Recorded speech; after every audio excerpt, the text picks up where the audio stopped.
Hello everyone, I welcome you all to my channel. तो NMAT का registration 14 सितंबर से स्टार्ट हो चुका है और बच्चों ने एनमैट का फॉर्म भरना भी स्टार्ट कर दिया है। लेकिन फॉर्म भरते हुए उन्हें कुछ प्रॉब्लम्स फेस करनी पड़ रही है। उनके मन में कुछ क्वेश्चंस और डाउट्स आ रहे हैं क्योंकि एनमैट का पैटर्न भी थोड़ा चेंज हुआ है, तो कुछ नए टर्म्स इस बार इंट्रोड्यूस हुए हैं जिनको लेकर उनके मन में डाउट्स हैं। तो मैं अलग अलग प्लेटफॉर्म्स और फोरम्स पे गई और मैंने चेक किया कि किस तरह के डाउट्स लोगों को आ रहे हैं। वो सभी मैंने यहाँ पे लिस्ट डाउन कर लिए हैं और इस वीडियो में हम उन्हीं को आंसर करने का ट्राई करेंगे। तो चलिए शुरू करते हैं। तो पहला क्वेश्चन है, will webcam be on during the exam? तो इस बार एनमैट ने एग्जाम देने के दो ऑप्शंस दिए हैं। आप चाहे तो एग्जाम टेस्ट सेंटर में जाकर दे सकते हैं या फिर घर बैठे बैठे भी आप ऑनलाइन एग्जाम दे सकते हैं। अगर आप घर बैठ के एग्जाम देने का ऑप्शन चूज करते हैं तो आपका वेबकैम कंटिन्यूसली ऑन रहेगा क्योंकि तभी इन्विजिलेटर आपको मॉनिटर कर पाएगा।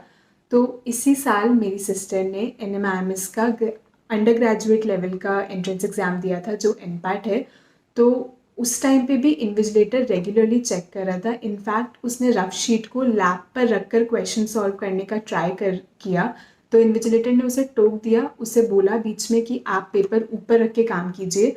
तो हाँ, वेबकैम पूरा एग्जाम ड्यूरेशन के टाइम पे ऑन रहेगा, आप उसे स्विच ऑफ नहीं कर सकते। Number 2, which attempt score is considered the final one? तो लोगों को ये डाउट होता है कि उनका फाइनल अटेम्प्ट का स्कोर ही कंसिडर किया जाएगा कट ऑफ के टाइम पे, लेकिन ऐसा नहीं होता है। एनमैट आपको 3 अटेम्प्ट्स देता है। आपका जिस भी अटेम्प्ट में हाईएस्ट स्कोर होगा आपका वही अटेम्प्ट फाइनल स्कोर के लिए कंसिडर किया जाएगा। तो आप इस बात की टेंशन मत लीजिए कि अगर मेरे पहले अटेम्प्ट में ज़्यादा मार्क्स आए हैं और सेकेंड अटेम्प्ट में कम आए हैं तो आप अपॉर्चुनिटी लूज कर देंगे। ऐसा बिल्कुल भी नहीं है। जिस भी अटेम्प्ट में हाईएस्ट मार्क्स होंगे आपका वही फाइनल स्कोर होगा। Question number 3, I only have Aadhaar card, can I apply for NMAT? तो इसका आंसर है नहीं। अगर आप एप्लीकेशन फॉर्म भरेंगे तो आप देखेंगे कि एनमैट आपसे 2 आईडीज मांगता है। एक होती है फोटो आईडी और एक होती है सिग्नेचर आईडी।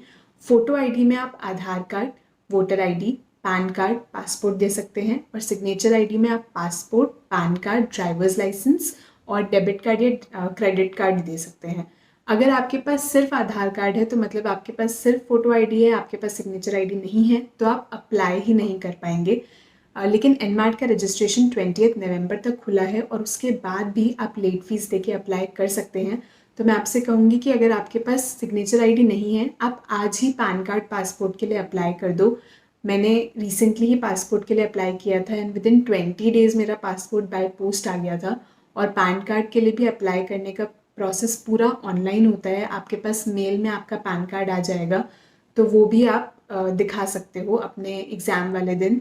तो इसलिए आप आज ही अप्लाई कर दो। अगर आपका रजिस्ट्रेशन से एंड होने से पहले आईडीज़ आ जाती है तो इसी साल एग्ज़ाम दे दीजिएगा, वरना आपको एग्ज़ाम अगले साल ही देना पड़ेगा। Question number 4, What is the meaning of 360 degree view? Do I need an extra camera for it? तो इस बार एनमैट जैसे कि आप घर में बैठ के भी दे सकते हैं, तो उसके लिए एक गाइडलाइन मेंशन की गई है कि आपसे इन्विजिलेटर कभी भी बीच में बोल सकता है कि रूम का 360 डिग्री व्यू दीजिए।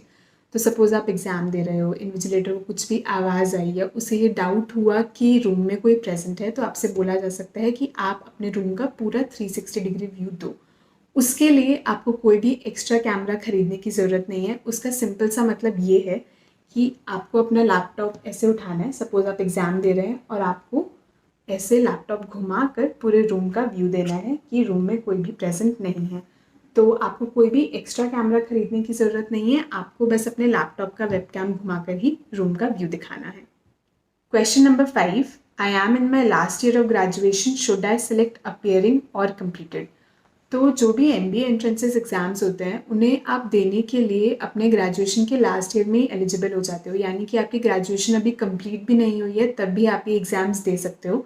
तो अगर आप भी अभी ऐसी ही सिचुएशन में हो तो आपको अपियरिंग सेलेक्ट करना है, लेकिन अगर आपकी ग्रेजुएशन कंप्लीट हो गई है तभी आपको कंप्लीटेड सेलेक्ट करना है। Question number 6, can I consider my internship as a work experience in the application form? तो ये डिपेंड करता है। अगर आपने अपनी इंटर्नशिप ग्रेजुएशन से पहले की है तब तो डेफिनेटली आप उसको वर्क एक्सपीरियंस में नहीं डाल सकते हो। लेकिन आपकी ग्रेजुएशन कंप्लीट हो चुकी है, आपने सपोज ड्रॉप ईयर लिया है और उस साल आपने इंटर्नशिप की है, तो कुछ ऐसे फैक्टर्स हैं जिनके बेसिस पे आप उसको वर्क एक्सपीरियंस की तरह डाल सकते हो। सबसे पहला तो आपकी इंटर्नशिप की ड्यूरेशन क्या थी। अगर आपने सिर्फ कुछ हफ्ते ही काम किया है तो प्लीज़ उसे एज अ वर्क एक्सपीरियंस मत डालिएगा। सेकेंडली, जब आप वर्क एक्सपीरियंस डालते हो तो आपसे कुछ डॉक्यूमेंट्स मांगे जाते हैं, जैसे कि salary slips, joining letter, relieving letter. तो अगर आपको अपनी इंटर्नशिप में वो सब कुछ मिलेगा तभी आप उसको एज अ वर्क एक्सपीरियंस डालिएगा। और सबसे सबसे इम्पॉर्टेंट कि आपने अपनी इंटर्नशिप में क्या काम किया है। अगर आप उसे वर्क एक्सपीरियंस की तरह डालते हैं तो ऑब्वियसली इंटरव्यू में आपको उसको लेके ग्रिल किया जाएगा, और अगर आप वहाँ पे आंसर नहीं देते हैं तो आपका इंटरव्यू ख़राब हो जाएगा। तो अगर आपको लग रहा है कि आपने वो फुल टाइम वर्क एक्सपीरियंस की तरह ही वो इंटर्नशिप की है तब तो आप उसको डाल सकते हो, लेकिन अगर वो कुछ पार्ट टाइम थी, बहुत कम आज आपने कंट्रीब्यूट किए हैं, आपको उसके बारे में ज़्यादा नॉलेज नहीं है, तो मत डालिए। आप इंटरव्यू में उसके बारे में बता सकते हैं कि मैंने इस साल जॉब लिया था और उस टाइम में मैंने इंटर्नशिप करके ये सीखा, लेकिन उसे फॉर्म में मत फिल कीजिए। Question number 7, I have gap year after graduation, can I apply for NMAT? तो हाँ, आप अप्लाई कर सकते हो। इनफैक्ट मेरा भी ग्रेजुएशन के बाद ड्रॉप ईयर था और तब मैंने एनमैट के लिए अप्लाई किया था। कोई भी प्रॉब्लम नहीं होती है, बस इंटरव्यूज़ में मे बी आपसे पूछ सकते हैं कि आपने उस साल क्या किया, तो थोड़ा वो चीज़ आपको जस्टिफाई करनी पड़ती है। अदरवाइज और कोई प्रॉब्लम नहीं आती है, आप बेहिचक अपना फॉर्म भर सकते हैं। Question number 8, should I apply for NMAT और गिव ओनली कैट? तो ये बहुत बच्चों का क्वेश्चन होता है और इसमें एक लाइन में इसका आंसर नहीं दिया जा सकता है, इसलिए मैंने इस पर ऑलरेडी एक वीडियो बना दी है और उसका लिंक मैं आपको डिस्क्रिप्शन बॉक्स में दे दूँगी। उसमें मैंने बताया है कि किन लोगों को एनमैट के लिए अपेयर करना चाहिए और किन लोगों को एनमैट के लिए अपेयर नहीं करना चाहिए, तो आप वो वीडियो देख सकते हैं, आपका ये डाउट क्लियर हो जाएगा। Number 9, what can be expected cut off for NMIMS Mumbai, Bangalore, Hyderabad? तो अभी से ये चीज़ प्रेडिक्ट कर पाना मुश्किल है, क्योंकि वो बहुत सारे फैक्टर्स पे डिपेंड करती है कि कितने स्टूडेंट्स ने एग्ज़ाम दिया, उनकी परफॉर्मेंस कैसी थी, उनका स्कोर कैसा था, उनके बेसिस पे डिसाइड किया जाता है। लेकिन अगर हम ट्रेंड देखें तो एनएमएमएस मुंबई की कट ऑफ 210 के आसपास रहती है और एनएमएमएस बैंगलोर, हैदराबाद कैंपसेस के लिए जो कट ऑफ होती है वो 190-195 के आसपास रहती है। तो आप कुछ सिमिलर ट्रेंड ही एक्सपेक्ट कर सकते हैं। Question number 10, what is computerised adaptive test? तो इस बार एनमैट जीमैट की तरह कंप्यूटराइज्ड अडैप्टिव टेस्ट लेने वाला है। इस टर्म का क्या मतलब है? आपके कुछ पूल ऑफ क्वेश्चन सिस्टम में इंट्रोड्यूस कर दिए जाते हैं और उनका डिफ़िकल्टी लेवल भी डिफाइन कर दिया जाता है। तो जब बच्चे एग्ज़ाम देने बैठते हैं, हर किसी को इंटरमीडिएट लेवल का क्वेश्चन सबसे पहले मिलता है। अगर आप वो क्वेश्चन सही करते हैं तो धीरे धीरे आपके क्वेश्चंस की डिफ़िकल्टी लेवल को बढ़ाया जाता है। अगर आप वो क्वेश्चन गलत कर देते हैं तो आपका डिफ़िकल्टी लेवल कम होता चला जाता है। तो इसका अंडरलाइन प्रिंसिपल यही है कि हर बच्चे की एबिलिटी अलग अलग है, तो उसको उसी हिसाब से क्वेश्चन पेपर मिलना चाहिए। जब आप एग्ज़ाम देने बैठेंगे तो आपका क्वेश्चन पेपर आपके साथ वाले स्टूडेंट से कम्प्लीटली अलग होगा, क्योंकि आप दोनों की एबिलिटीज़ डिफरेंट है। लेकिन आप ये मत अज्यूम कीजिएगा कि ये तो हमारे ऑपोजिट काम करेगा, कि हम अगर सही करते जा रहे हैं तो हमें डिफ़िकल्ट क्वेश्चंस मिलते जाएंगे। ऐसा नहीं है। आप अगर ज़्यादा डिफ़िकल्ट क्वेश्चंस आंसर कर रहे हैं तो ऑब्वियसली स्केलिंग में उस चीज़ को कंसिडर किया जाएगा और आपका स्कोर साथ वाले स्टूडेंट से बेटर होगा। तो आप इस चीज़ को ये मत समझिए कि ये गलत है। ये बस ये है कि हर स्टूडेंट को अपनी एबिलिटी के हिसाब से टेस्ट करना चाहिए। Question number 11, can I change my exam centre when I retake the test? तो आपको पता होगा कि इस बार एनमैट ने आपको 2 एग्ज़ाम मोड्स प्रोवाइड कराए हैं। आप घर बैठ के भी एग्ज़ाम दे सकते हो और टेस्ट सेंटर में जाके भी। लेकिन आपने एप्लीकेशन फॉर्म में जो भी मोड एक बार चूज़ कर लिया तो वो उस पर्टिकुलर अटेम्प्ट के लिए लॉक हो जाएगा। तो मैं आपसे रिक्वेस्ट करूँगी कि प्लीज़ एक इन्फॉर्म डिसीजन ले। इस पर भी मैं एक वीडियो ऑलरेडी बना चुकी हूँ जिसका लिंक आपको डिस्क्रिप्शन बॉक्स में मिल जाएगा। तो यानी कि आपका वो पर्टिकुलर मोड एक अटेम्प्ट के लिए लॉक हो गया है, अब आप उसको नेक्स्ट अटेम्प्ट में ही चेंज कर सकते हो। तो सेम चीज़ आपके टेस्ट सेंटर लोकेशन पे भी अप्लाई करती है। आपने जो लोकेशन फर्स्ट अटेम्प्ट के लिए चूज़ की है वो उस अटेम्प्ट में तो आप नहीं चेंज कर सकते हो, लेकिन आगे के अटेम्प्ट्स में आप वो बिना किसी प्रॉब्लम के चेंज कर सकते हो। Question number 12, should I wait for 48 hours before applying for the next attempt? तो इस बार एनमैट ने एक बहुत अच्छी चीज़ की है। तो अब तक क्या होता था, जब आप एक अटेम्प्ट दे देते थे तो उसके स्कोर के लिए आपको 2-3 हफ्ते वेट करना पड़ता था, फिर उसके बेसिस पे आपको डिसाइड करना होता था कि आप अगला अटेम्प्ट देंगे या नहीं देंगे। लेकिन इस बार वो विंडो 2-3 हफ्तों से 48 आवर्स तक रिड्यूस कर दी गई है, यानी कि जब आप अपना अटेम्प्ट दे देंगे तो आपको विद इन 48 आवर्स पता चल जाएगा कि आपने कितना स्कोर किया है। तो मैं कहूँगी कि आप प्लीज़ वो 48 आवर्स वेट कीजिए, अपना स्कोर देखिए और उसी हिसाब से अगले अटेम्प्ट के लिए अप्लाई कीजिए। अगर आप 180 190 के आसपास हैं तब तो डेफिनेटली आपको अटेम्प्ट करना चाहिए, क्योंकि अगर मुंबई की ना सही तो भी आप बैंगलोर हैदराबाद की कट ऑफ तो क्लियर कर लेंगे। और अगर आप 190 205 की रेंज में हो तब भी आपको डेफिनेटली अप्लाई करना है, क्योंकि हो सकता है कि आप नेक्स्ट अटेम्प्ट में NMIMS मुंबई की कट ऑफ क्लियर कर लो। पर ये सब चीज़ें आपको तभी पता चलेंगी जब आप अपने स्कोर का वेट करेंगे।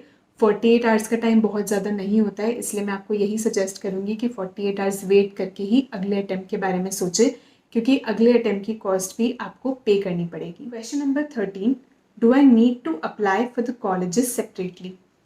तो ये बहुत सारे स्टूडेंट्स गलती करते हैं। उन्हें लगता है कि उन्होंने एनमैट का फॉर्म भर दिया तो उन्हें अब NMIMS का फॉर्म भरने की ज़रूरत नहीं है, पर ऐसा नहीं है। आपको एनमैट का एप्लीकेशन फॉर्म भी भरना है, आपको NMIMS का कॉलेज फॉर्म भी भरना है।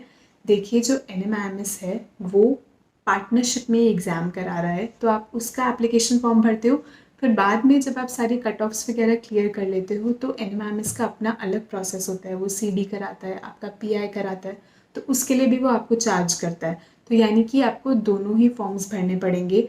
आपकी जो एप्लीकेशन फॉर्म की कॉस्ट होती है एनमैट की, वो अराउंड 2300 आपको पड़ेगी, और साथ ही कॉलेज फॉर्म की भी आपको जो है 2000 के आसपास कॉस्ट आ जाएगी। तो आपका एक अटेम्प्ट लगभग 4500 के आसपास का होता है। और ये मैं बात कर रही हूँ सिर्फ एनमैट प्लस NMIMS कॉलेजेस की। अगर आपने कोई दूसरे स्कूल प्रेफरेंसेस भी भरे हैं और आप उनके लिए भी अप्लाई करना चाहते हैं तो उनकी वेबसाइट पे जाकर भी आपको अलग से फॉर्म भरने पड़ेंगे। तो प्लीज़ इस असम्पशन में मत रहिएगा कि अगर आपने एनमैट का फॉर्म भर दिया है तो ऑटोमेटिकली आपने कॉलेजेस के लिए अप्लाई कर दिया है, ऐसा बिल्कुल भी नहीं है। Question number 14, do I need to apply for the colleges before the exam? तो ऐसा करने की आपको ज़रूरत नहीं है। देखिए, आपका जो एनमैट का एप्लीकेशन फॉर्म है, मैंने आपको बता दिया कि वो ऑलरेडी 2300 का है, और उसके साथ साथ आप NMIMS का फॉर्म भरोगे तो आपको 2000 रुपीज़ पे करना पड़ेगा। तो वो 2000 रुपीज़ आप बिना अपना स्कोर जाने पे करेंगे तो ऑब्वियसली आपके वो पैसे वेस्ट हो जाएंगे। मैं आपसे यही कहूँगी कि आप अपना एग्ज़ाम दे दीजिए, 48 आवर्स वेट कीजिए, अपना स्कोर देख लीजिए और तब कॉलेज के लिए अप्लाई करो। बिना अपना स्कोर देखे मत अप्लाई करो। जब आपको एनमैट ये ऑप्शन दे रहा है कि आप एग्ज़ाम देने के बाद भी अप्लाई कर सकते हो, तो उस ऑप्शन को यूज़ करो, अपना पैसा मत वेस्ट करो। Question number 15, will there be negative marking in NMAT 2020? तो नहीं, एनमैट में नेगेटिव मार्किंग नहीं होगी। एनमैट का हमेशा से यही ट्रेंड चलता है कि उसमें नेगेटिव मार्किंग नहीं होती है, तो इस बार भी नेगेटिव मार्किंग नहीं है। बस ये है कि आपका इस बार कंप्यूटराइज्ड अडैप्टिव टेस्ट होने वाला है, तो अगर आप इस बार गेस मारेंगे तो गेस मारते टाइम आपका क्वेश्चन जो है गलत हो जाता है तो आपके अगले क्वेश्चंस का डिफ़िकल्टी लेवल चेंज हो जाएगा, और अगर आप वो क्वेश्चन सही मार्क करते हैं तो फिर आगे का पेपर उसी हिसाब से चेंज हो जाएगा। तो बस ये डिफरेंस इस बार आने वाला है, लेकिन नेगेटिव मार्किंग जो है वो इस बार भी एनमैट 2020 में नहीं। Question number 16, in which order to attempt the exam? तो आपको पता होगा कि एनमैट आपको ये फ्लेक्सिबिलिटी प्रोवाइड करता है कि आप अपने सेक्शंस का ऑर्डर खुद चूज़ कर सकते हैं। आप चाहे तो क्वांट पहले दे सकते हैं या LR चूज़ कर सकते हैं या फिर इंग्लिश पहले दे सकते हैं, लेकिन जो भी आपने एग्ज़ाम के पहले डिफ़ाइन कर दिया वो आप एग्ज़ाम के ड्यूरेशन के टाइम पे चेंज नहीं कर सकते हैं, और आप विद इन दी सेक्शंस भी स्विच नहीं कर सकते हैं। आपको पहले एक सेक्शन कंप्लीट करना होगा, उसके बाद ही आपका दूसरा सेक्शन खुलेगा। तो अब अगर मैं ऑर्डर की बात करूं तो आप प्लीज़ बहुत सारे मॉक्स दीजिए, आप अलग अलग ऑर्डर में मॉक्स दीजिए। आप देखिए कि आपके लिए सबसे अच्छा क्या काम कर रहा है और उसी स्ट्रैटेजी को आप अपने फाइनल एग्ज़ाम में यूज़ कीजिए। तो मैं 2 स्ट्रैटेजीज़ बताती हूँ जो मैंने इंश्योर की थी एनमैट देते हुए। पहला ये कि आप जिस भी एरिया में सबसे ज़्यादा वीक हैं वो लास्ट के लिए छोड़िए। देखिए, कोई ना कोई ऐसा सेक्शन होता है जिसको लेके हम श्योर नहीं होते हैं, जिसमें अंडर कॉन्फिडेंट होते हैं या फिर जिसमें हम बाकी सेक्शंस के कंपैरिजन में कम परफॉर्म करते हैं, तो वो सेक्शंस आप बाद के लिए रखिए। क्योंकि अगर उसी सेक्शन से आप स्टार्ट करेंगे तो हो सकता है उसमें क्वेश्चंस रॉन्ग होते चले जाए, आप जो है स्ट्रेस लेने लग जाए और उसका इम्पैक्ट आपकी आगे की परफॉर्मेंस पे पड़े। तो अपने वीकेस्ट सेक्शन को बाद के लिए रखिए। सेकेंडली, मैं सबसे पहले LR अटेम्प्ट करती थी क्योंकि उसमें आपको अपनी लॉजिकल रीजनिंग एबिलिटी यूज़ करनी है। तो बहुत इंपॉर्टेंट है कि आप एग्ज़ाम देते हुए फ्रेश फील करो, आप स्ट्रेस में ना रहो। तो ऐसा एग्ज़ाम की स्टार्टिंग में होता है। एग्ज़ाम की स्टार्टिंग में आप बहुत ही फ्रेश माइंडेड आते हो, बहुत ही एंथुसियास्टिक आते हो, तो उस टाइम पे मुझे लगता है लॉजिकल रीजनिंग अटेम्प्ट करना आपको हेल्प करेगा। ये दो मेरी स्ट्रैटेजीज़ हैं जो मैंने यूज़ की थी। अगर आपके लिए कुछ और काम कर रहा है तो आप वही फाइनल एग्ज़ाम में यूज़ कीजिए। तो आज की वीडियो में बस इतना ही। मैंने ट्राई किया कि मैं आपका हर छोटे से छोटा डाउट भी क्लियर कर पाऊँ, लेकिन इसके बाद भी अगर आपको कोई कन्फ्यूजन है तो आप मुझसे कमेंट सेक्शन में पूछ सकते हैं। मैंने एनमैट के ऊपर और भी वीडियोस बनाए हैं जिसमें मैंने डिस्कस किया है कि अपना फॉर्म कैसे भरना है, टेस्ट सेंटर और घर के बीच में कैसे चूज़ करना है, और आपको एनमैट का फॉर्म भरना भी है या नहीं। तो अगर आपको ये सारे डाउट्स हैं तो वो भी आप क्लैरिफाई कर सकते हैं उन वीडियोस को देख के। मैं आगे भी आपके लिए और सारी हेल्पफुल वीडियोस लाती रहूँगी। आप अच्छे से प्रिपेयर कीजिए। Give your best shot. See you soon.